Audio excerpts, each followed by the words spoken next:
Kasih karunia menyertai kamu dan damai sejahtera dari Allah Bapa kita dan dari Tuhan kita Yesus Kristus. Amin. Saudara yang dikasihi Tuhan, marilah kita sejenak mendengarkan firman Tuhan. Apabila kamu menjadi marah, janganlah kamu berbuat dosa. Janganlah matahari terbenam sebelum padam amarahmu. Efesus 4 ayat 26. Marah sesungguhnya suatu ekspresi yang wajar dari penyampaian emosi. Emosi sendiri dapat menimbulkan rasa sedih, senang, khawatir, bahkan amarah.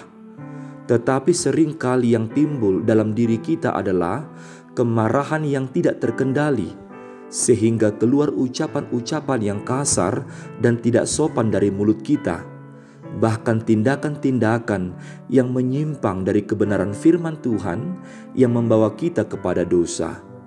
Firman Tuhan hari ini berisikan nasihat Rasul Paulus agar jemaat di Efesus hidup di dalam Kristus. Paulus menasihatkan agar hidup orang percaya menjauhkan diri dari kemarahan yang berakibat dosa. Kemarahan yang tidak diinginkan oleh firman Tuhan adalah kemarahan yang didasarkan kepada dengki, kebencian, serta kemarahan yang terus-menerus dipendam dalam hati. Marah yang berkelanjutan akan membuat pelakunya menjadi pemarah. Itu sebabnya Paulus memberi batasan. Ketika marah, jangan sampai berbuat dosa. Batasan marah harus selesai sebelum matahari terbenam. Hari baru tidak perlu diisi dengan beban kemarahan di hari sebelumnya.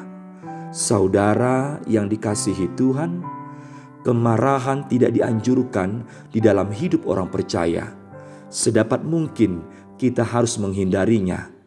Apabila kita harus marah, kita harus menjaga agar jangan sampai kita membiarkan kemarahan itu terus menguasai diri kita secara berkepanjangan, sebab ada dosa mengintip di balik kemarahan kita. Sebagai orang percaya, milikilah hati yang sepenuhnya berpegang pada Tuhan. Marilah kita mengisi pikiran dan perasaan kita dengan kasih dan pengampunan. Berdoalah meminta Tuhan memampukan kita mengendalikan diri agar tidak jatuh dalam dosa. Amin. Marilah kita berdoa. Ya Allah Tuhan kami bersyukur atas firman-Mu yang mengingatkan agar kami tidak membiarkan diri kami diperdaya oleh iblis melakukan hal yang jahat yang dapat menjerumuskan kami ke dalam dosa. Mampukan kami agar hidup di dalam kasih dan pengampunan dan menjauhkan diri kami dari sifat dendam dan kebencian. Kiranya kami senantiasa melakukan perbuatan yang baik sebagai buah keselamatan yang Engkau anugerahkan bagi kami. Di dalam Kristus Yesus, Juru Selamat kami. Amin.